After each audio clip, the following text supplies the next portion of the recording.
awakened capital of Cambodia and former land of the Khmer. A wonderful sight with all the charm of a bygone age.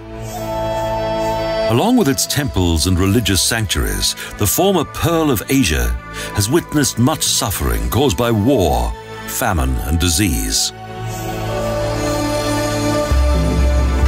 However, this country's inhabitants have experienced a new lease of life, and Phnom Penh is a city that is flourishing once again.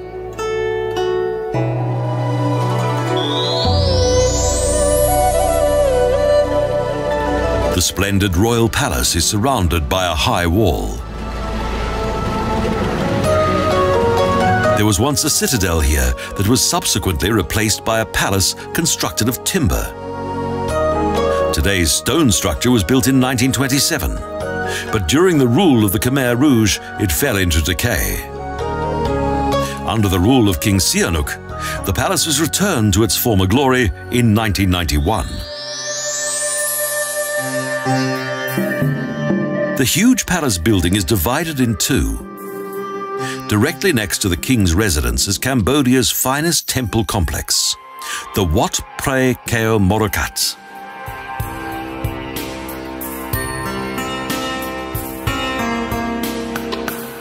The Silver Pagoda is at the heart of the complex. It resembles the Wat Phra Kaeo in Bangkok. It's aptly named.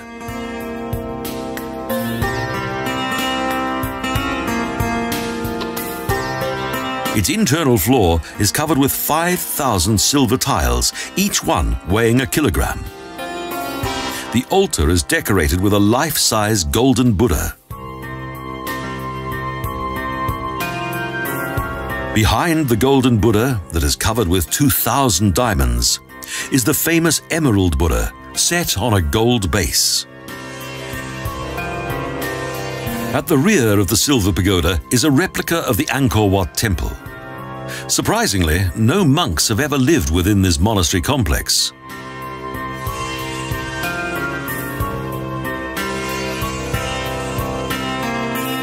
It's quite remarkable that the temple's many cultural treasures have survived.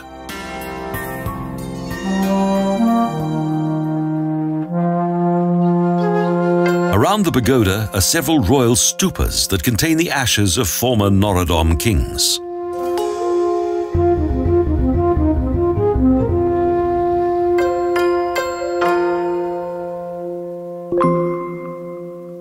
The decorations on the tombs feature an interesting number of both Buddhist and Hindu symbols. Between the stupas is a small open pavilion that contains an equestrian statue of King Norodom. Without a doubt, the Royal Palace and Silver Pagoda are this city's pride and joy, and are of much historic and cultural interest. In the gardens, there's a reminder of the court ceremonies that were once held here.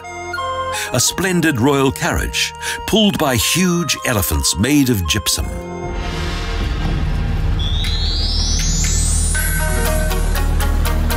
Sisawat Quay is a road that follows the Tonle Sap River for 4 kilometers.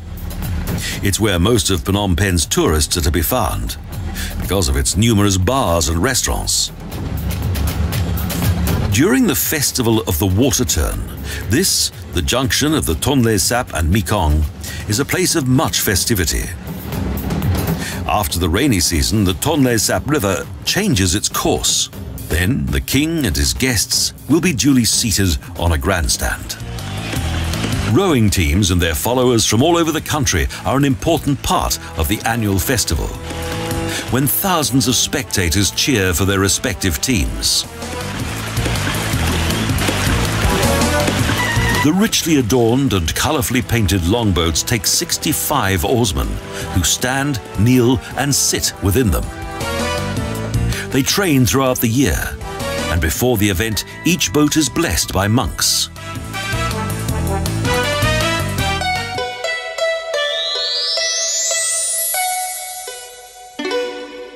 The Wat Unalom Monastery is the centre of Cambodian Buddhism. This is the home of the patriarch of around 200 monks.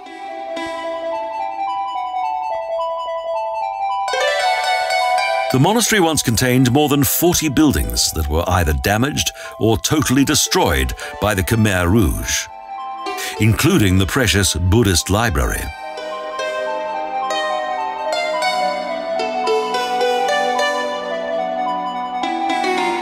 The temple complex was built in the 15th century, shortly before the Khmer left Angkor. Various undamaged wall reliefs depict various battle scenes. The name of the pagoda indicates that an unalom is stored here, a hair from Buddha's eyebrow. A precious sanctuary indeed.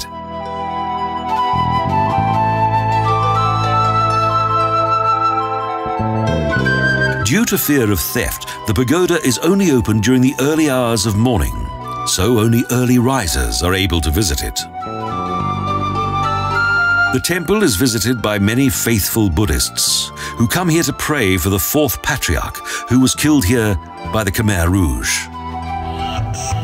During the second half of the 19th century, Phnom Penh became a French colonial town, with wide streets, shops, government buildings, hotels and villas, all in the colonial style.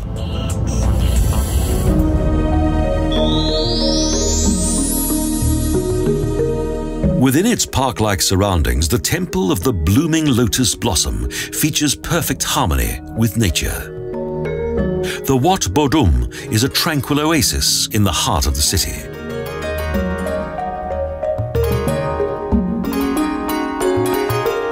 The tall outer columns and the edges of the pitched roofs copy the Siamese style of the Ayutthaya epoch, combined with traditional local architecture.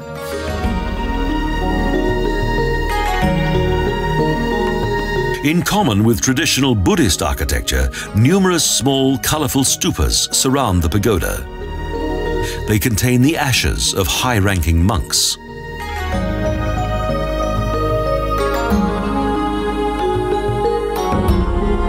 The tallest and most elegant stupa commemorates a brother of King Norodom.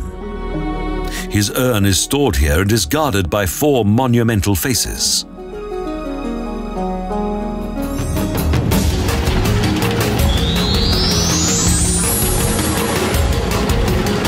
The northern area of the city is inhabited by various immigrants: Chinese, Vietnamese, Siamese and Indians. In the middle of this district is the Sat Mae, the central market. It's all rather confusing and chaotic. In fact, it's so higgledy-piggledy that it's quite difficult to see the numerous items that are offered for sale, both inside and out. This Art Deco building was built by the French in 1937, and its 4 adjoining market halls point in all 4 directions of the compass.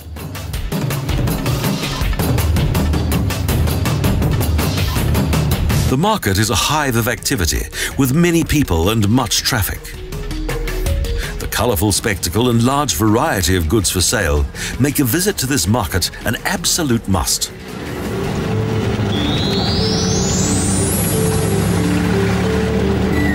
Close to the banks of the Tonle Sap is a 27-metre-high hill that contains a special sanctuary from which the city derived its name, Wat Phnom.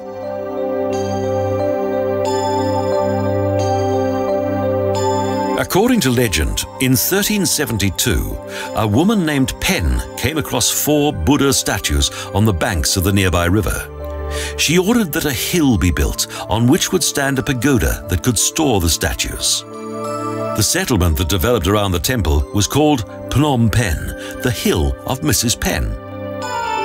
Both hill and temple became the city's main landmark. At weekends, many of the local people visit their city temple in order to have their fortune told or to pray for almost anything. A colourfully decorated shrine behind the pagoda contains the smiling, benevolent image of the legendary Mrs. Pen.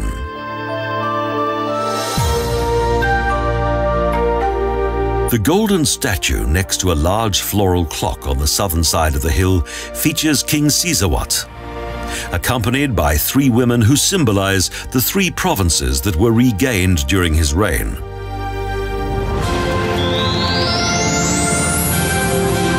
The mighty Monument of Independence is situated south of the Palace District at the junction of two boulevards. This red-coloured monument is similar to that of an Angkor temple and commemorates France's independence.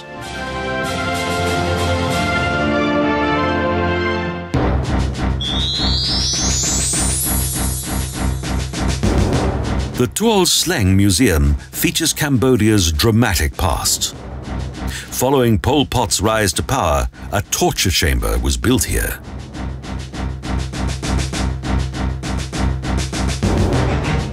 The cells and torture devices are only a hint of the cruelty that once took place here.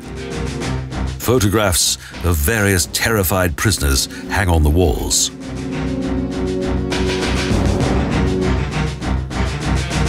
It's believed that 20,000 prisoners were interrogated and tortured here by Pol Pot's Khmer Rouge. The regime selected its victims virtually at random. When the Vietnamese army eventually reached this prison, the dead were lying everywhere.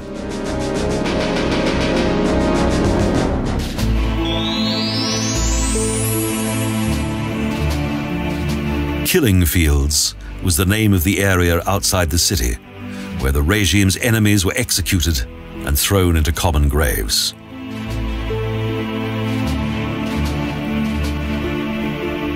The history of Cambodia is somewhat macabre. When the Americans demonstrated their awesome firepower during the Vietnam War, the city's inhabitants were at first grateful when the Khmer Rouge marched in 1975.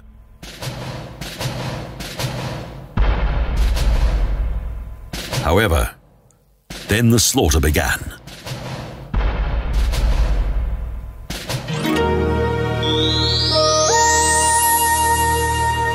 Wat Maha Montrai, the ministerial monastery. This, one of the city's most interesting wats, derived its name from a royal minister who suggested its construction. Phnom Penh contains more than 20 pagodas that were renovated following the devastation caused by Pol Pot's regime.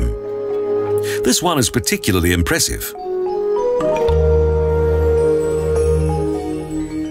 The altar of the main temple is decorated with several seated Buddha, and the walls contain descriptive images of the life of Buddha.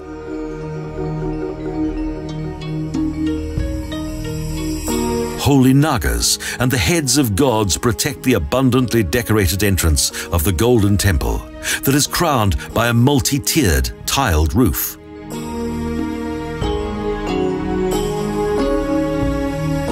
Today, more than 300 monks and novices inhabit this monastery school.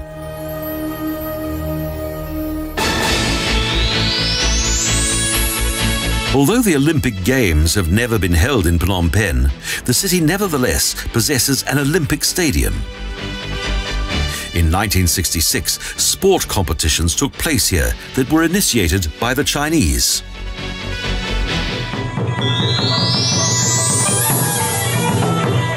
A visit to Cambodia would not be complete if one did not experience a traditional dance performance. Women perform the ancient Apsaras dance. It also appears in various paintings on the temple walls of Angkor. Apsaras, divine female dancers who once entertained the king. Angkor features thousands of them carved in stone. Classic Apsaras dances and folk performances were once an important entertainment in the royal court. During royal rule, the Apsaras dances performed only for the king. However, today, everyone can enjoy the dances. Here, times are changing for the better. They continue to dance and battle against spirits and demons, and of course, they always come out on top. Next, we travel north to Cambodia's ancient capital. The busy city is left behind and replaced by a fascinating landscape.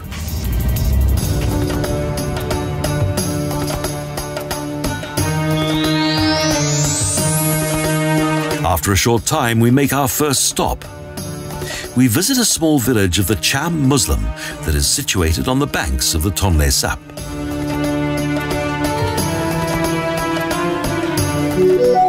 Today in Cambodia, there are around 250,000 Cham, an ethnic minority. They came here from the kingdom of Champa that once extended from the central Vietnamese coast to as far as southern Laos.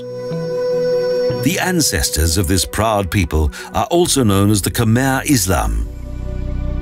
Originally, the Cham were of the Hindu faith and later converted to Islam due to the influence of Muslim seafarers from Java and Sumatra. Mixed marriages between the Cham and Khmer are prohibited, even though both ethnic groups live together in peace. Next, we travel past a number of paddy fields. Clearly, most of the people here make their living from the land.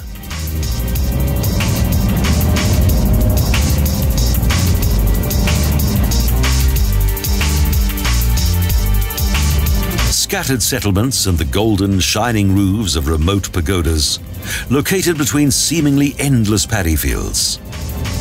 This romantic atmosphere sets the appropriate mood for our next destination.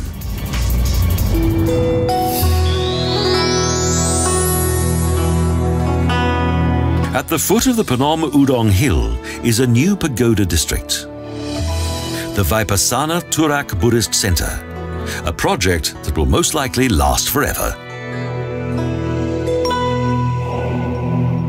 Because Buddhists believe that they can improve their karma by having further new sanctuaries, wealthy patrons donate large sums of money to the cause.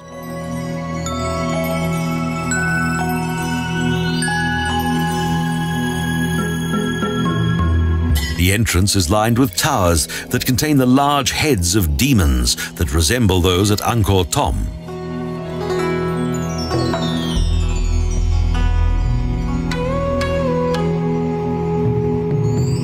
The monks and nuns who live here plan to make this sanctuary as large as that of the old temple town of Angkor, with huge temples, water basins, and gilded figures of the gods.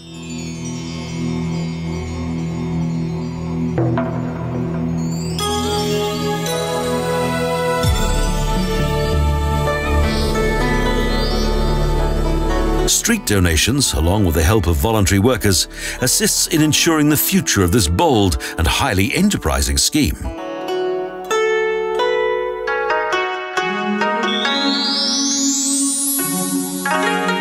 In 1618, Udong became the capital of Cambodia for several years.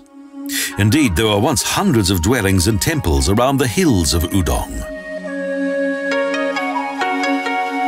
The hills were acquired by the monarchy, who had stupas built to contain the dead.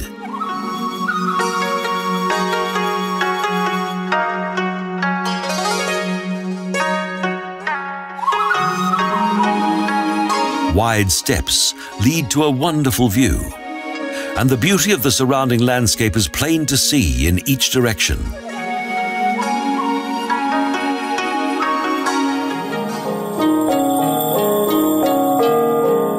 Despite the various stupas, chedis, and shrines on the Mountain of Good Fortune, there is nothing here of the splendor of the old capital city.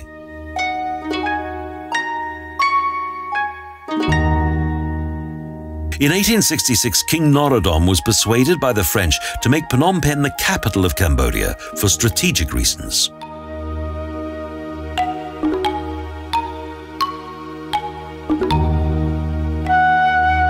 More than 10,000 subjects followed their king to the junction of the Mekong and Tonle Sap. The Udong was abandoned and fell into decay. The fertile plains around Udong had been favored by the monarchy for many years. King Ang Jan was a powerful monarch who ruled in the middle of the 16th century. Following the loss of Angkor, he settled in this fertile area that is rich in water. His ancient palace shines out once again in all its splendor and is now used as accommodation for a number of monks. In the middle of the 17th century, Udong became a royal residence. As in Angkor, here water was also an important source of power. The king selected the sacred water that was vital for the survival of his subjects. Hostilities between various sovereigns were common, so the people needed a strong king who was able to rule over all.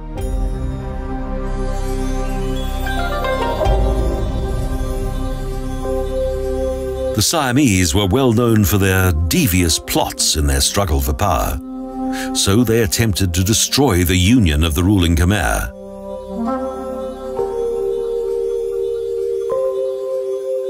Imported from India, Buddhist belief was widespread, and the Portuguese and Spanish did much to have their missionary work authorized.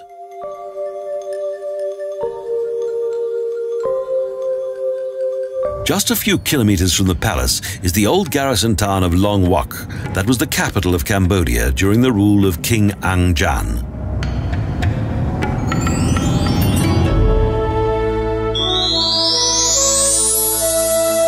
Stone lions guard the entrance to the city, and golden nagas flank the steep rise to the main temple.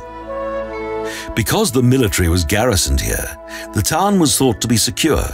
Therefore, many people settled close to the town.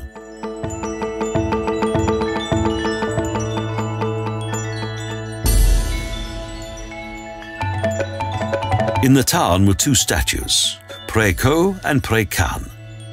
Their sacred golden text was said to impart the wisdom and knowledge of the world.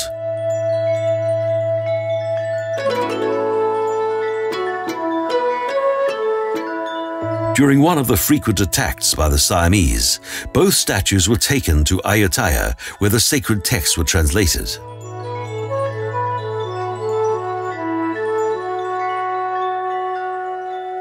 Thus, the Siamese gained much further wisdom from the Khmer. According to legend, both statues are still hidden in Bangkok, and it's said that if the Cambodians eventually manage to retrieve their statues, Thailand will fall under Cambodia's rule.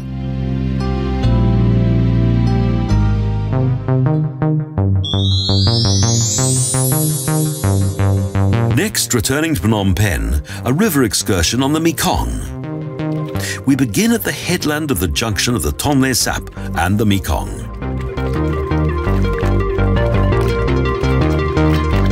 Here there are many small boats of the so-called boat people, people who live on their boats and gain their living from fishing.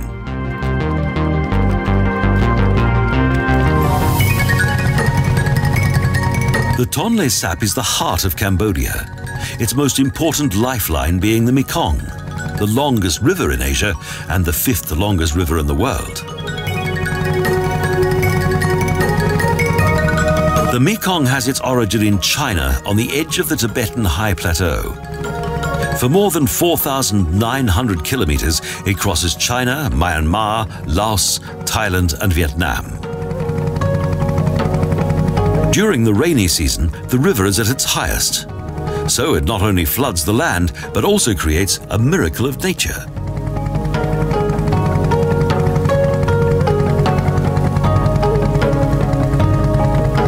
The Tonle Sap changes its direction, and the surplus water of the Mekong flows into the Tonle Tap Lake that has ample room for the extra water.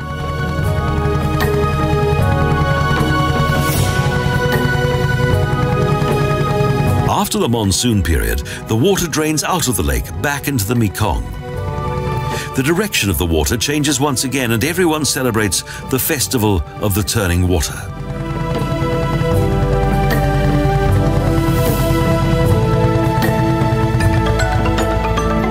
It is then that the king stands on the grandstand and greets his people. Following the dramatic boat races, his subjects return to their villages.